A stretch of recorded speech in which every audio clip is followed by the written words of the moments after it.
Well lads, welcome back to On The Case with me, Kasey Campion. This is your backstage pass to my crazy, unpredictable life. Get ready for my chaotic story times, unfiltered opinions, and of course a lot of ranting and oversharing. Each week I'll be deep diving into different topics and I can't wait to bring you all along with me. So with that, it's time to get on the case. So first things first, our Keeping Up with Kasey segment. This is where I give you a little rundown of what happened during the week. So I was in work, I came in a bit early to do a bit of prep for my show or whatever, and I get an email. And I was like, hey Kasey, you'd hardly be around to come on Ireland AM on Friday. And I was like, sorry? And it was so bizarre because as I keep saying, not that I manifest everything, this one wasn't really a manifestation, but it was more of a weird coincidence. So during the week, my dad was like, oh, do you reckon Ireland AM or like the 6 o'clock show, whatever, have you on? And I was like, what would they want to talk to me about? Like, seriously, like, that's television. Like, why would they want me on their show? But anyways, yeah, they emailed and asked that I want to go on. So it was 2 days notice. It was quite short notice, but I was like, of course, nothing's going to like stop me from saying no to being on TV. My mom, funnily enough, works in Virgin Media. She is the head of hair and makeup there. She's been there 25 years. So I kind of figured, does she have something to do with this?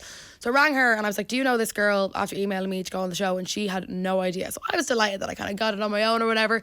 So yeah, they sent me like a thing of like, this is what we're going to talk about, this is what you can and can't wear, this is like how you get to the studio, all that kind of thing. But of course, as soon as my mom heard that they asked me to go on, she was like, I'm going to come in with you. Like, you don't need to know any of that, I'll bring you in. So yeah, I had an outfit in mind. I actually wore it for one of the podcast photo shoots. Yeah, it was like a little waistcoat and little trousers. And yeah, I just went in. And because I didn't have much time to think about it, I feel like that was better because I didn't have time to panic. And obviously I'm very used to like talking online, talking on the radio, talking now on the podcast. I have cameras on me as we speak. So I didn't think it was going to be that scary, but obviously a TV studio is way different. So I went in on the morning of it. I got up at about 6:30, which isn't that early, I suppose, for Ireland AM. Because I was the last slot, I was on at 9:45. I did my own makeup because I'm very particular about my makeup. Even though my mom is a hair and makeup artist, I would not let her touch my face. I know it's so bad, but I just know my own face and I prefer to do my own. But she did do my hair. I wore some clip-in hair extensions. I went all out. So I went into the makeup room and she just touched up my hair and then I was ready to go. The runner came down and got me and brought me out. Again, didn't have much time to think about it. Sat on the couch and they mic'd me up. Martin King and Elaine Crowley were interviewing me. And when I tell you, it felt like 10 seconds. That's exactly what my mom told me was going to happen though. She was like, I'm telling you now, you go in there and it's going to fly by. So yeah, I sat down. They told me not to look at the cameras, just look at them. And that's exactly what I did. So I didn't know exactly, like I knew the topics they were going to talk about, but I didn't know exactly what they were going to ask me. So it was basically just about like any of my viral story times, like rodent, driving tests, Copper's Gold Card. Obviously I went on to promote the podcast. That was the main thing. And yeah, it went really, really quick. I personally thought it went fine. I didn't really stumble or like get nervous, and I didn't watch it back for like a good few hours after because I was like getting loads of texts and everyone told me it went well, but I just didn't want to watch myself on TV, and like I'm really particular about like my angles. Luckily I was on my good side because if I went into that studio and they told me to sit on the right, wasn't going to happen. But yeah, it was my first official appearance on Ireland AM. I was trying to hide a little something. I did go on Ireland AM back in 2015 as a model. I use the term lightly. My mom needed 2 models for like a Halloween makeup segment. And obviously when you're 15 and you're in school, like, you're kind of embarrassed about that kind of thing. She done me up as like a sugar skull. It's basically like a skull, but like colourful version. And I never lived it down for about 4 years. So I'm not counting that as my first appearance. I'm going to take this one as my first appearance because it was actually about me. But yeah, I really enjoyed it. I can definitely see myself maybe on the telly in the future if you want to see that. I don't know if anyone would. But yeah, as a first time going on Ireland AM, I loved it. So I told them on Ireland AM that I have a couple of exciting things coming up and also a couple of special guests coming on, so you'll have to stay tuned for that. I'm sure I'll have a lot more to phase in on next week, but for now it's time to get on the case.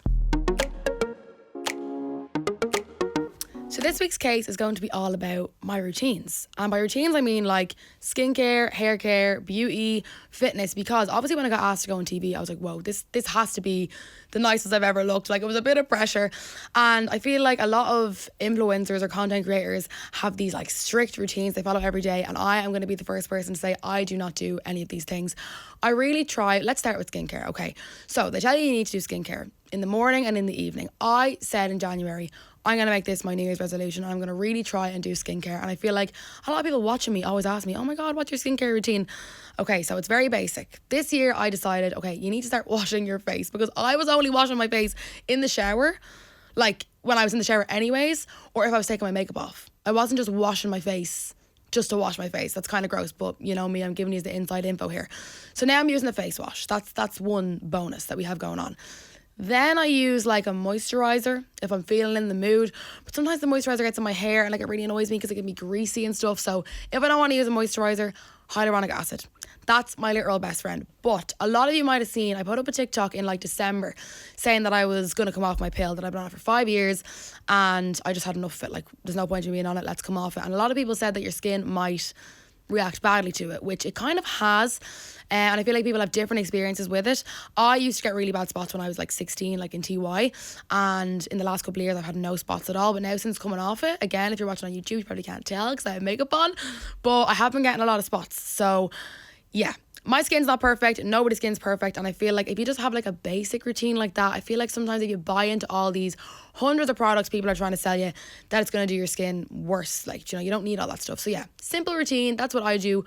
As far as makeup goes, as I said, my mom's a makeup artist and I don't let her do my makeup. But I remember when I was in primary school, I was mad to wear makeup. I loved makeup because she was always doing makeup and I used to go through her kit and I'd like raid it and rob her lipstick and put it all over myself. But I wasn't allowed to wear foundation or black eyeliner until I was in first year. That was just my mother's rule. So I used to look like, can you imagine what I looked like with full blown eyeshadow on, lipstick, eyebrows filled in, but with no foundation and no black. So I used to get her to buy me purple, shock horror, purple eyeliner because it was like dark, and like some days she'd be like, are you wearing black eyeliner? And I'd be like, no, oh my god. Another thing I didn't mention before actually, and she doesn't know this either, I'm sure she probably does, I used to do my makeup on the bus to school. I'd sneak makeup in my bag and then I'd buy a packet of baby wipes in the Tesco beside my school and wipe it off on the way home. So don't recommend doing that if you're in school right now. You don't need to wear makeup to school because her argument was school's not a fashion show, like you don't need to be impressing people. But she did let me wear makeup on the days that I was doing the national anthem. I mentioned in a previous episode that I used to sing the national anthem at all like the school assemblies.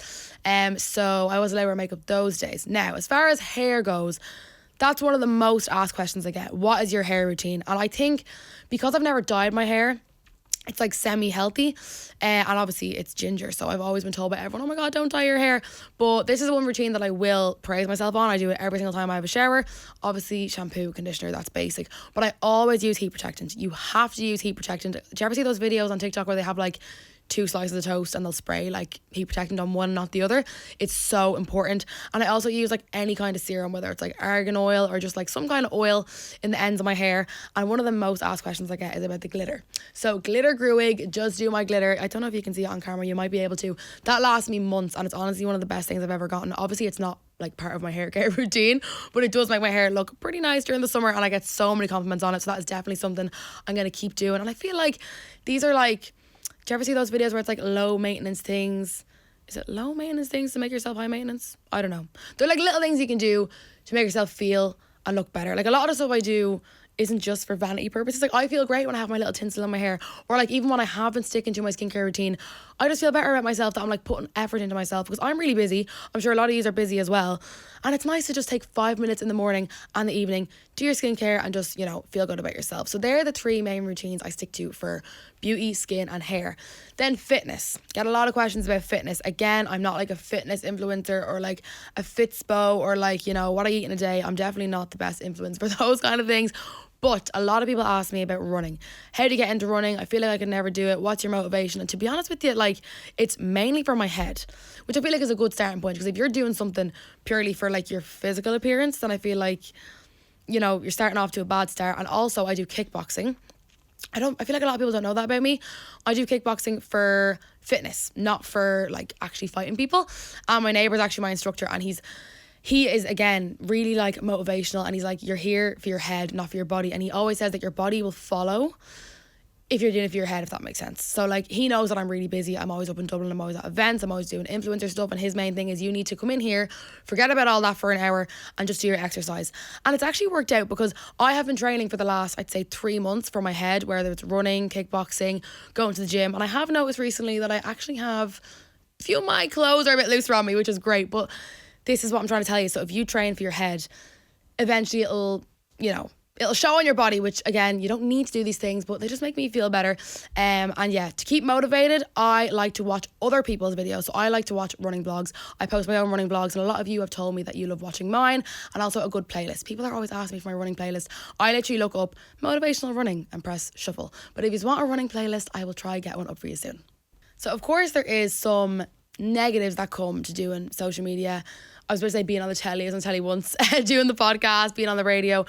And now that I have a significant following of like, I think it's like 140,000 now between both apps, I feel like I can't leave the house looking like shit now. Whereas beforehand I would have. Now I say that and I still will. But like if I go to Liffey Valley now, I'm terrified. This is given like Cheryl Cole can't nip to the shop for a pint of milk. But I'm terrified someone's going to ask me for a photo and I'm going to look awful. Like recently I was in the deli getting a chicken roll and I just got my eyebrows done and someone asked me for a selfie and of course I was not going to say no. We are going to take a quick break, but when I come back I might have a very special someone here who's going to teach you the top tips of how to look your best, feel your best. I might listen to her all the time. I do ignore most of these tips, but I'm sure they'll be great for you. It just so happens to be my mother. Welcome back to On The Case. I am back with a very special guest, the woman who made it all happen, literally, my mother. Yay, how are we? I'm here. Welcome to the podcast. How do you feel? I knew I wasn't going to get away with this. No. I didn't think it would be this soon though. So yeah, I'm here. Are you excited? I am so excited, Kasey. Guys, mom doesn't like things. Like she doesn't go anywhere. Like she doesn't like doing stuff. So it's very it's great that you're here. Yeah, I don't really do people, which is weird in my business. I do people when I'm being paid for it, but other than okay, that, well you're not getting paid. Let's lay that out on the table right now. Okay, so let's bring it back to many years ago because she's very old. Very old. Very old. We're gonna go back to your childhood. Like tell us. I feel like people don't know where you were born. Give us a bit of insight. Okay, well, I'm actually American. So both of my parents are Irish. They met and married in New York, and that's where I was born. So we moved back over to Ireland, and I went to school. Actually, we went to the Midlands, Mullingar, County Westmeath. Shout out Mullingar. Yeah, and I went to Loreto College in Mullingar. So that was where I started. So like you have an American passport. My passport's American. People always ask me, can I get one? Have you not sussed this out yet? I have sussed it out and I've written to the American Embassy on a couple of occasions and it's not as cut and dry as people think. I think we would have to go back there and live for a certain amount of time, which by the way your dad would do in the morning. You think? Yeah, in the morning. Dad loves everything about America, but I just love Ireland and I always did love Ireland from the minute I was here. There was a huge freedom issue. I just felt so free in Ireland. Like in America, I wasn't allowed to cross the street. I remember coming to Ireland and seeing a butterfly for the first time because I was in New York. We were living in Long Island, Astoria. I remember thinking a butterfly. I remember thinking being allowed to cross the street. I just loved it here from the word go. Now, I've been back to America as an adult and I have worked there as an adult, but I would still choose to live here. Yeah, because I meant to ask you why you never went back. Because I've never even been to America, which is pretty scandalous if you ask me. But we do have family still there. Yeah. So my older sister went straight back. As soon as she was old enough, she went straight back. She she just didn't handle the switch. But I took to it like a fish to water. I just loved it here. But I did go back as an adult, like I said. And no, wasn't for me. Okay, so we're going to jump a bit forward now. This is something, again, that I feel like people mightn't know. So you had a bit of a wild start to your career. Was it 17? You did something like that I could never do personally, but... What did I do? You modelled. Oh, yes. So how did that come about? Well, I'll go back to my parents. I got all my vanity, believe it or not, from my dad and not from my mom. My dad was really dapper. He absolutely smelled himself. He was all about himself and was mad into photography as a pastime. So from a very early age, I was used to having my photograph taken. Like myself. Yes. That's why you were so photographed, because I was so photographed. Not only me, obviously, I have siblings, but I don't know, I just think I came out of the womb with a hairbrush in one hand and a makeup brush in the other hand. I was always so involved and interested in fashion and beauty, and I thought back then what I wanted to be was a model. And that's what it translated to for me. But like you said, it's a long time ago. So how do you even go about wanting to be or becoming a model back then? So I told you that we were living in Mullingar, which was a town really, and again, you know that I don't tend to suffer in silence, so I mouthed a lot. I think the whole town knew I wanted to be a model, and a local hairdresser obviously saw something in me, I don't know, and I used to do bits and pieces for her, but my parents wouldn't hear of it. no way, not happening, you're not doing it. So I absolutely idolize and still idolize my mom, and I listened to everything she said, and even though I didn't agree with it, I was sent to Alexandra College in Milltown in Dublin, sort of a girls' finishing school come secretary school. She wanted to give me something to fall back on, and from there I got a job in Fitzwilliam Lawn Tennis Club. Now, if you don't know what that is, it would be a very sort of posh tennis club, and that is actually where I was discovered. She got scouted, guys. I got scouted, man. So just randomly, like really randomly, this guy who turned out he owned a franchise of hair salons in Dublin called The Witch's Hut, he came to me and said, look, this is what you have to do. And I was like, yeah, I don't know about that, blah, blah, blah. Anyway, he brought me into the Geraldine Brand model agency at the time, and that was it. So from then, do they just start giving you jobs? Because you went abroad and stuff. Yeah, so what happened then was I would do what was called go-sees. So a go-see is where you go around with they organise photographs for me and whatever. And one of my first shoots was with an Irish photographer called Mike Bunn, who was known to love redheads.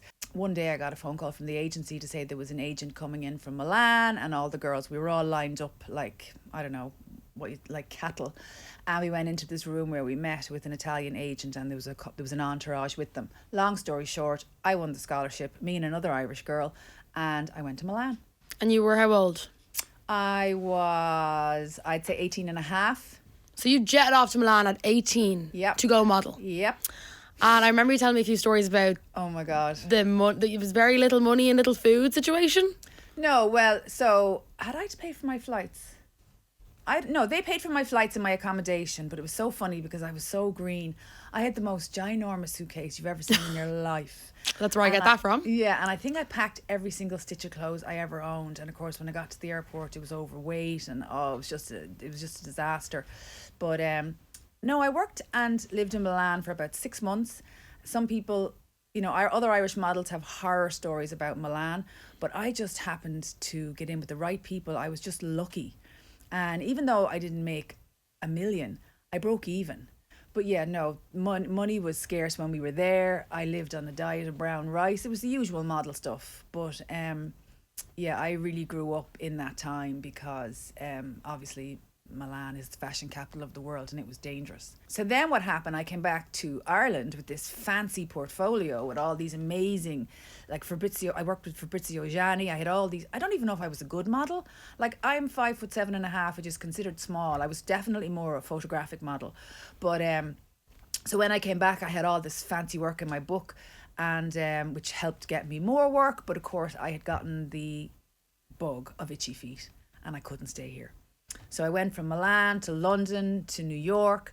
I just kept moving around. And yeah, so that was really it. I modelled full-time for 5 years. We have books in the house of these old modelling photos, and it's so weird looking at them because I feel like nowadays it's so different, and sometimes you have to wear some questionable outfits and some questionable haircuts. But remember you told me a story about a certain dinner that you made. You hadn't eaten in ages and you'd made this dinner. Oh, yes. Yes, you have to tell this story. This is what I'm getting at here. Oh, so this is when I was completely broke. Yes. And I came home one day from doing go-sees. This is the dinner that ended up on the floor. Yes.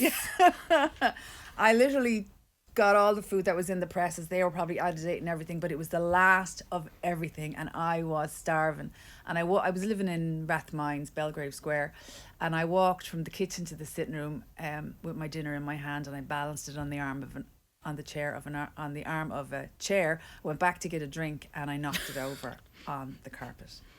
I scraped it up. No. Tears streaming down my face. No. I had just had it. I hadn't even got the money for a bus. I had walked from the city out to Rathmines, and I ate the hairy food off the hairy. That's disgusting. The hairy food. Yeah. So this is what the modelling industry was like back then, people. Through my tears. Yeah. So modelling, you decided it's not happening anymore. No, it wasn't that I decided it wasn't happening. I decided it was time to get my act together. I needed to buy a house, and I went to the bank to talk about a mortgage, and they laughed me out the door. But at the same time, I had also noticed that no longer was I looking at the models in the magazines. I was looking at the makeup application. And back then, budgets were so small on jobs. There was usually either hair or makeup on a gig, never both. So we kind of had to get good at our own makeup. And I I just definitely had a graw for makeup artistry, and I saw a little ad in the paper. Estee Lauder were looking for makeup artists. They were looking for beauty advisors, and I went for the interview, and they said, no, sorry, you're not suitable for makeup artistry, but we'd be definitely interested in you as on counter. And I said, goodbye. So back then, you couldn't train to be a makeup artist, could you? Like, was there a college? No, it was such a random niche sort of a thing. You just had to be good at it, and then... I don't really know, but what happened to me was I said no that day to the job, and I walked out. They knew I had a background in modelling, and the next day I got a phone call to say, look, we actually want to relook at you for a makeup artist. Can you come in and do a makeup on the floor?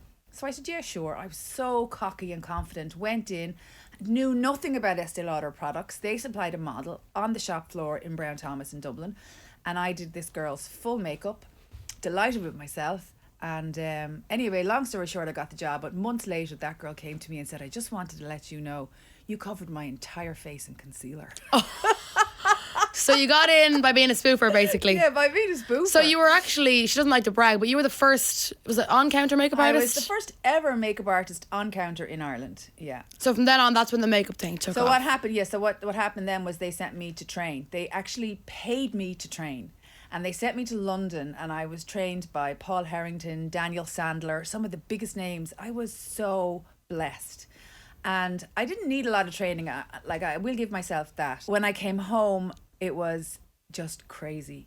They had my face in posters this size in the front window of Brown Thomas, on the pillars inside. I have photographs of all, like, it was crazy. But really, when I think of it, it was ideal because I knew how to pose, because they wanted to really promote this makeup artist on counter. Brown Thomas was dotted around the country, and I was flown over and back, always business class. Like, it was like a rock star. I would work in Harvey Nicks and Selfridges, and it was great. Sign me up. So, this is the kind of lifestyle that I think I'm after. Yeah. So I did that for 4 years. So now you're obviously working in television, which I mentioned earlier on in the episode. How did that come about, and how long are we working there? Oh, you actually won't believe this. Again, literally, like it was sent to me from God, this tiny 3-page ad in the newspaper said TV3 looking for makeup artists. So I said, oh my God, maybe I could do that. So I applied and got the job. And this month, I am there 25 years. So I don't know, I think it was heaven sent, but in and around the exact same time as after the surgery on my back, I saw this tiny little 3-line ad, tiny, in the paper saying TV3 were looking for a makeup artist. So I applied, and I got the interview, and I got the job. And that was 25 years ago. 25 years ago. So basically as long as I'm alive. You were 6 months old. You were 6 months old when I started working in TV3. Yeah. So obviously you're in the industry very long. So I've got a couple of questions. Sure. Well, even though my mother is a makeup artist 25 years, I don't utilise it, sure I don't. No, and I wouldn't allow you to utilise it, Kasey, because you're a nightmare. Yeah, so she says I give her anxiety. You used to do my makeup for junior cert results, big events. TY. The last time she done it would have been my graduation from college. But I just feel like I know my own face, and I just like to do my own makeup. But she will always touch me up if I need it. You'll smoke out under my eyes and stuff. Yeah. Okay, so for people that aren't, I don't know, that up to speed with makeup, what are your top tips? Like, top tips for people doing their own makeup. Like, if you want to look photo ready, night out, what are your top tips? Top tips, and this isn't something that people aren't going to expect. Get your bloody hair off your face. If I see another girl, I have to show you, doing her foundation, right? So the hair is doing her foundation like this. If you're watching on YouTube, you'll see this live action, guys. Oh my God, there is no bigger ick than a girl with foundation in her hair. I actually couldn't even speak to somebody with foundation in their hair. I couldn't. Okay. Get a headband on, a hairband on. Get your hair off your face. That is the first thing. The second thing is take your makeup off. Take your makeup off as soon as you come in from work. I know you don't feel like it. Take your makeup off. Put your moisturiser on. Allow your moisturiser to absorb. People are taking their makeup off, putting their moisturiser on, and jumping into bed. Where does 50% of that moisturiser go? Oh, this is a quiz now. Your pillow? Correct. Okay. Correct. So, there's simple little things. What else do you want to know? As well, like for being photo ready, obviously that's something I need to be all the time. Okay. What are your top tips for so that? this is another like thing that drives me insane is shine. The only thing that can shine on TV or in photographs, maybe not photographs, but in TV, are your lips and your eyes and your hair. You cannot wear highlighter of any kind. Like I'm looking at you right now and your nose is shining. Yeah, but like, this is a podcast, Mom. Yeah, I know. I can do what I want. I know. Yeah, well, you can do what you want. But you see, people don't realise that even though it looks lovely to the natural eye and it's a glow, it translates as sweat. So you look like a sweaty, sticky mess. A sweaty, sticky mess, apparently, everybody. So you're saying if you want to get nice photos, if you're going on telly, no highlighter. If you're going on telly, absolutely no highlighter. Because you will just look sweaty. I didn't know that one. Yeah, you look sweaty. So what happens is people come through our department and we're there to powder people down, to blend out their eyes or whatever, and then they tip into the toilet on the way to studio and cover their face in highlighter. This has happened to me so many times. And next thing I get a phone call from the gallery going, what the hell is going on here? Did this person run a marathon between your room and the studio? And I look at the screen and I have a stroke and I go, absolutely no, they have done something. So I go down to studio and then they deny it. And you can see all the sparkle, all the little particles on their face. And I'm going, oh my God, how am I going to get this off? So yeah, so what happens is I get the blame. So gallery thought that I hadn't done my job. So yeah, no, anything to do, if you're going on telly, do not wear highlighter. You can wear highlighter in photographs, yes. Okay, so that kind of leads me into my next question. I know I am this to you. What's your nightmare client? So you have someone in your chair. What's the worst things they can do? Again, your listeners aren't going to expect this. My nightmare client is a middle-aged woman.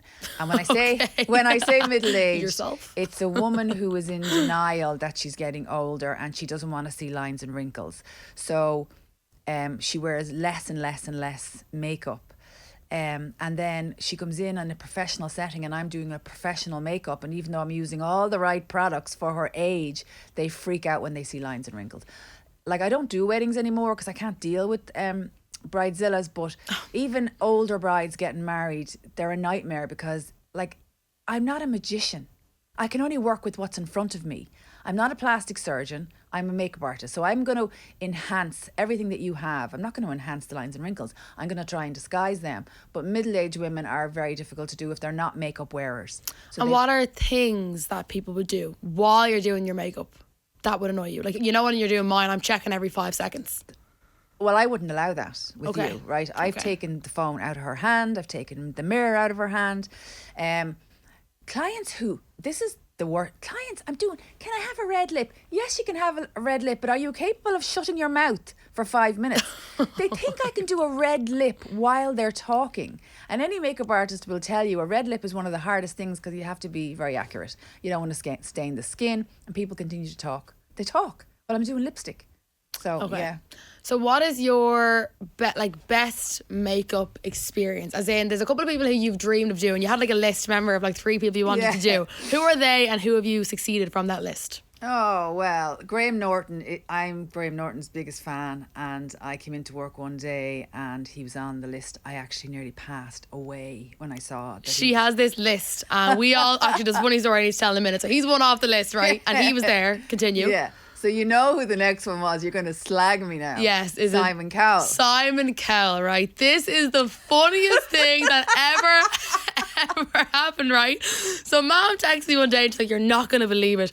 Like, one of the next people on the list, I'm doing their makeup during the week, right? So she told me it was Simon Cowell. So I ran out to the shed and we're hugging and we're screaming and we're delighted. And about an hour later, she comes in with her tail between her legs and she's like, I read it wrong. What was your man's name? Simon Coveney. something really close to Simon Cowell, right? And she was out there hyping this up. She was crying. It was the best day of her life. So unfortunately, no. And your mom was like 85 or something. Like it was like not Simon Cowell. Yeah. So if you're watching this, Simon Cowell, your mom's next target. Who else have you done big names? Come on, name drop. This is your time to shine here, people. I'm not. I want to know. I'm not messing, Kasey. I don't care who I do. Like, I actually don't care. Well, I'll start name dropping, right? So she's done Judge Judy. Oh, yeah. That was pretty big. What was that like? What was she like? She was absolutely lovely. I met her husband. He was actually nicer. Yeah, lovely. Back in the day, Jedward. I did. That was in their prime. What were they like? A howl. Yeah. We had a blast, yeah. She's done a lot of the Love Islanders. I feel like whenever there's people in there that like I have interest in, she'll like send me videos. There was Georgia. Who else? We had Wes. I think Megan. You probably don't remember any of these. This is so funny, Kasey. You're sitting there rhyming off who I've done, and that happened to me during the week. I was on a job, and this girl said to me, "Oh my God, who have you done?" And somebody else, one of the runners, said, "Oh, she's done," and she started naming off all these people that I've done, and I was like, "Have I?" She said, "Yeah, they're on your Instagram." I actually don't care. Once somebody is nice to me, and there's a good vibe, and I do the job, and it's gone out of my head, honestly. One of the days, and she always forgets to tell me these people are coming in, and she'll only tell me after. Abby Lee Miller was in there one day, and I don't think you even went. Yeah, but I don't care, you see. I genuinely don't care. Because at the end of the day, what difference to my life is it going to make doing that person's It's makeup? my life. No. Once that person is happy with the job that I've done and they've appreciated my skill set, I'm happy. Okay, so I have a lot of younger girls who watch me, girls that might be in primary school, secondary school, college, any age. But what are your tips for younger girls? Makeup-wise, skincare-wise? What do they need to be doing? When you say younger, do you mean 13 and above? Yeah, teenagers and up. Would you want to tell them what the rule was for you? I told them in the first half of the episode, no foundation, no black eyeliner. Yes, and you can, like, if any moms are listening, that really works. If your daughter is looking to experiment with makeup and you don't want to say no, but you don't want her to look older than she is, it's very simple. No foundation until after they're 13 and no black. Anyway, so yeah, I think the most important thing is, Kasey, and I really tried to instill this in you, was to make sure that you're washing whatever makeup that you're wearing, that you do wash it off and always moisturize from a young early age. It doesn't matter. Like, the younger you are, I guess, don't use a moisturizing cream, use a moisturizing lotion. And girls, really try and get the color of your foundation right. So the foundation on your face should be the color of the skin on your neck. So that even if you've got a red face from, I don't know, whether you play sports or you're running, your foundation, look at the colour of the skin on your neck, and the foundation should blend from your face into your neck. So you're actually matching to your neck. And what's your opinion on like skincare for younger girls, and like, the whole dermaplaning and like young girls using like really expensive skincare and retinol and all sorts? Is that a need? Because I've started dermaplaning on my face recently. Yeah, I don't know. You know me, Kasey, I don't even believe in eye cream. I think there's so many add-ons for these huge companies with skincare. She's going to get all my brand deals cancelled right now. Guys, you need skincare. I'm joking. Yeah, no, I don't know. I just think clean your face, moisturising is really important. I don't believe that young girls 16, 17, 18, 19 should be using retinol. So your top tips are wash your face, moisturise, clean your brushes. And that's Get your hair off your face. Hair off your face. Do not get makeup in your hair, and you're guilty of it, Kasey. I know that you wear hairbands, but you often get makeup here, and the front of your hair is getting greasy. And you always tell me, and I never do it, to put bronzer in my parting. Oh my God, how did I forget this? If you're wearing false tan, girls, you match your face to your false tan, and if you have a parting down the centre, I don't want to see that Snow White, because it's just push a bit of bronzer into. But I don't think anyone ever looks at that. Well, you see, my eye is trained to look at that, I guess. Okay, guys, well, if you thought I rambled a lot, Mom has rambled even more than me. Am I done? I kept giving out for off camera being like, you're rambling. But Can I go? I keep forgetting that you don't know this stuff, but I know it all already. But she will be back to help me out with our dilemmas. First, though, we're going to move into keeping up with the Campions, where, I don't know if you know this, my brother and my sister sent in voice notes about us two. Oh my God. I don't know what they are, but we're going to play those next. So stay tuned for keeping up with the Campions. I can only imagine. So moving on to keeping up with the Campions, me and my mom have not listened to these voice notes yet. My sister and my brother have sent one in. I told them just to give me something along the lines of what me and mom are like, if we're similar, if we're not similar, if we fight. So let's see what my sister Von Ellis has to say. Hello everyone, Von Ellis here, Kasey's sister, and one of the first things that comes to mind when I think Mom and Kasey would be TikTok versus television. So what I mean here is Kasey and Mom work in kind of similar fields, so like Kasey obviously working in TikTok and media and all of the above, radio, you know yourself, but Mom has 20 years experience in television and media, so through that she's kind of formed her own opinions on what should and shouldn't be posted to the public, whereas TikTok is like a newer app for the younger generation, no offense, Mom. So Kasey's TikToks, I think, can be a bit real and a bit raw at times, let's just put it that way. And I don't know if the older generation are prepared for that, and I think it causes conflict in the house. So, and don't get me started on if Kasey were to say the F word online. God forbid someone curse on film. But yeah, that's just Mom and Kasey. Yes, so Mom has very strict rules. No cursing in the house or online, which is so, what's the word, contradictory of you? Yeah. Because every second word out of her mouth is a curse word. We've had to cut the whole podcast. No, I'm joking. But yeah, you're very like, you do warn me about what to post and what not to post. Absolutely, yeah, 100%. I don't know, like what Vanella said is it's so different. And I guess maybe I tend to dot all of my I's and cross all of my T's. So now in saying that, Kasey does not run anything by me. Some stuff maybe. Not really. If she posts anything that I don't like, she knows about it within seconds. It's sent to me. But I always say to her, I'm like, if I ask for your opinion, then give it to me. But if it's an unnecessary, unwarranted opinion, I don't want it. If it's already posted, then I don't want it. Yeah, so she's done. Only one thing really comes to mind that I hit the roof about, and she won't do that again. What did I do? You posted about you and Nixon fighting.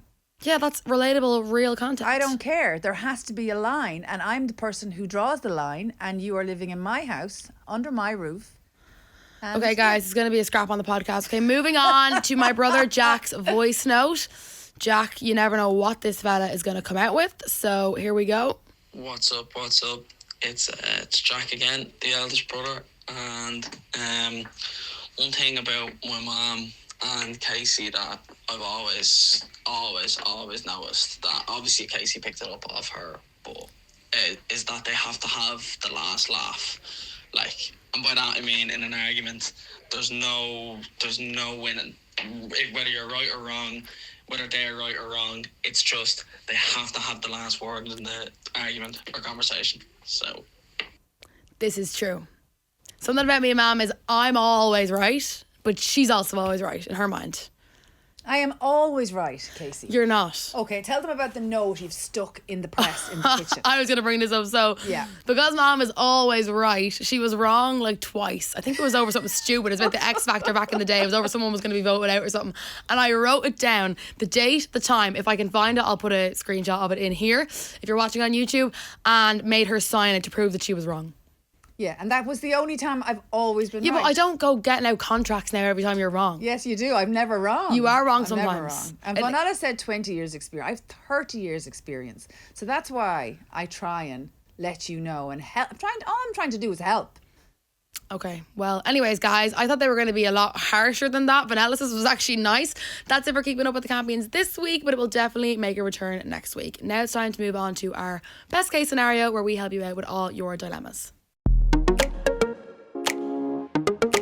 Now we are on to our best case scenario section, where we read out some of your dilemmas that you sent in on both Instagram and TikTok. You can also email them to onthecasepod@gmail.com. So, Mother, yes, you're going to read out the first one there. Okie dokie. And we're going to give our opinion. Okay, so hi guys. I just want to start by saying I'm obsessed with the podcast. Thank you. My dilemma is, so I love my boyfriend, but recently I get the feeling that every few weeks I absolutely hate him. Is she getting the ick? Is that the ick? Keep going, Mom. Okay. After a day or two, it goes away, but this happens so often now that I've no idea what to do. I've been dating him on and off since 2022, but recently we celebrated our first year anniversary. I've spoken to him about it, but he doesn't know what to make of it. I've talked to all of my friends about it, and they say it's completely normal. I need help as to what to do. Okay, so I feel like obviously we're very different levels of experience here in the dating world, as I'm so young and youthful and you're like so old. So my opinion is, I don't know, I feel like this can happen. Like, without going into too much detail about my ex relationship, this did happen to me coming towards the end, which I'm going to go into in a whole other episode at some point later in my life, because it's too much right now. But I feel like when you're with someone for a long period of time, it is normal. Like, think about when you're with your family for too long. There is periods where you're like, I want to kill all these people, or your friends. And I feel like when you're in a relationship, you put this pressure on yourself to think that you have to love them 24/7. But it is normal to probably have these doubts and these feelings of hate. It just depends on, like, you're saying you're on and off, but you just celebrated a year anniversary. So, like, do you think, Like, is this person for you, or are you just kind of hanging on? Do you get me? What do you think? So you're not going to like my answer. You never do like my answers. Well, it's not me, but anyway. Okay, well, straight away, no. You're wasting your time. Stop wasting your time. Move on. If you're in love and love that person, there will never be a feeling of ick or I hate them, particularly in the first year. I mean, maybe after 25 years of marriage, but otherwise, no, she's wasting her time. You think it's a goner? Yeah, goner. It's a But goner. it's so different now. Like, we have so many outside factors that affect everything. Like, No, it's a goner. Back then, it's a goner. It's a goner. So you never hate dad, ever? I do now. Okay, now.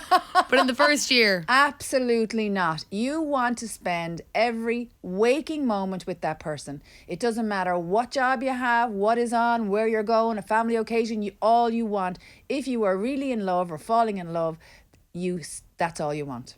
So, look, no, goner. Okay, so mom's opinion is it's a goner. My opinion is the fact you were saying is they're on and off, but now you're together officially a year. Maybe look at that and think, why were you on and off? What were the reasons for that? Is there any red flags? If there's red flags and you're having these feelings of like hatred and doubt, then I'd say it's a goner. If not, maybe stick it out a bit longer. But general consensus, we're both a bit different here. I'm not wrong. Okay, mom's never wrong, so maybe go with her advice. Okay, we're moving on to the second dilemma here. Okie dokie. Need some advice about an ex-boyfriend of mine. We broke up 5 months ago and he jumped into a new relationship pretty immediately after. Trash. I'm loving life now, so this isn't coming from a place of jealousy, just a place of actual concern. He's an extremely narcissistic, controlling person who's very sneaky, and I don't know much about his new girlfriend, but I know if I was her, I'd want to know what he's like. I don't know what to do, as morally something's telling me that I should tell her, but I also don't want to seem like an obsessive ex-girlfriend. Do I let her paint her own picture or do something about it? Love the pod. Keep up the content, queen. Thank you so much.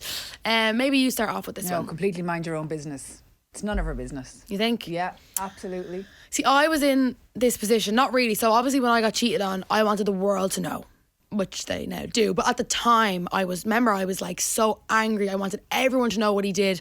But mom and dad were like, Kasey, they will find out in time. Karma's a thing. You know, I waited 2 years, posted a story time.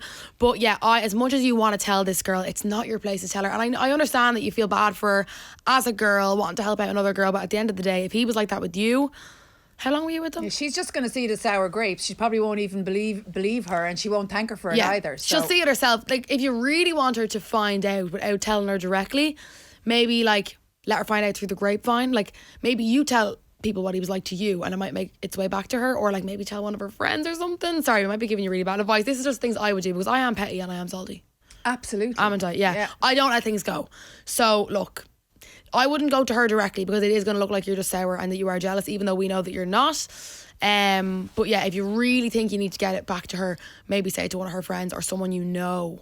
We all know one of them people that if you tell them, it's getting out to the world. So maybe tell it to one of those people. But general consensus from me and mom is... mind your own business. Mind your business in the nicest way possible. Yeah. That is it for best case scenario this week. I don't know if we gave you the best case scenario there. I feel like we gave you a bit of an idea of what you should do. As I said, you can send in your dilemmas for next week to On The Case Pod, Instagram, TikTok, and if they're a bit longer, you can send them to onthecasepod@gmail.com. Okay, back by popular demand. By popular demand, the demand is coming from myself. Not one person has asked me to keep this segment going, but I'm keeping it going. Tim Whistle's back, baby. Mother, how do you feel about this? I have actually encouraged her to get rid of this segment, but no, it's not happening. I think actually, Kasey, what's really funny about this particular segment is you honestly believe you can play that. I can. Oh my God. You're seeing it in Oh my 4K God. live action. No, I know by your face that you believe that you can play it. Mom, Kasey, you're crap. Okay, Kasey. so basically, right, Mom found a picture of me the other day. Okay, I made it my profile picture, or no, my lock screen on my phone. I'm gonna show it here, but we'll insert it too. I love how I'm saying I'm gonna insert all this stuff. So here's me. I made myself my lock screen because I seen a TikTok of Laura Douglas. If you're watching or listening, she said that if you are ever being mean to yourself, to make your younger self your lock screen, so every time you see it, that's who you're being mean to. So I have myself with a Tim Whistle when I'm younger. Anyways, Mother, I need some requests here, please. Oh God. Any favourite songs? Favourite song? Let me see. The national anthem. Oh, but sure, I know that one. Oh, let me show Do you? Okay, yeah, I know this one. Right, let's go. Oh, hang on. How am I higher on my tongue. Like, give me a second, right? I'm getting nervous now. Oh my God, you've made me lose my touch. I know this one off by heart. Oh, yeah, it's my fault. Oh my God, I've lost it. You have just sabotaged me. Kasey, Give you me a never minute. had it. You never had it.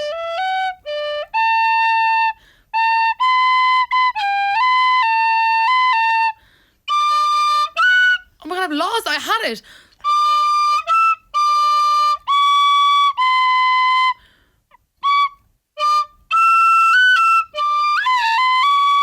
Oh my God. Oh my God.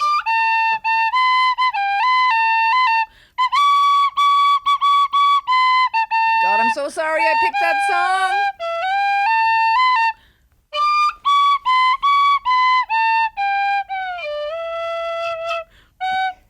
That's enough, honestly.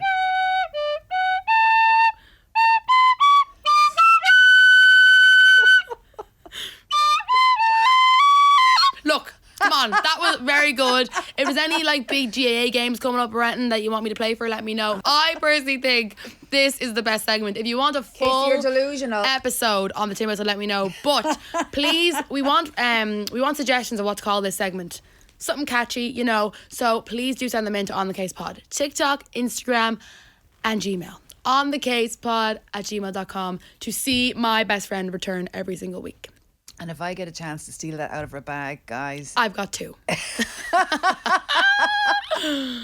That is it for On The Case this week. Of course, a huge thank you to my lovely mother for joining us. How did you find it? I'm glad it's over. Glad it's over. Well, it is coming up to Mother's Day, so huge shout out to all the mothers out there. If you think that's it from my mother, she does have a lot more stories, so maybe we'll get her back someday. But as I always say, keep it real. On The Case with Kasey Campion is an Urban Media Wireless Ireland production. Produced and edited by Vivian Wood, Paul McGregor, Stephen King O'Farrell, and executive produced by Sasha Hamrogue. New episodes of On The Case with me, Kasey Campion, will come out every Wednesday on Spotify, Apple Podcasts, and you can watch on YouTube as well. Thanks for listening.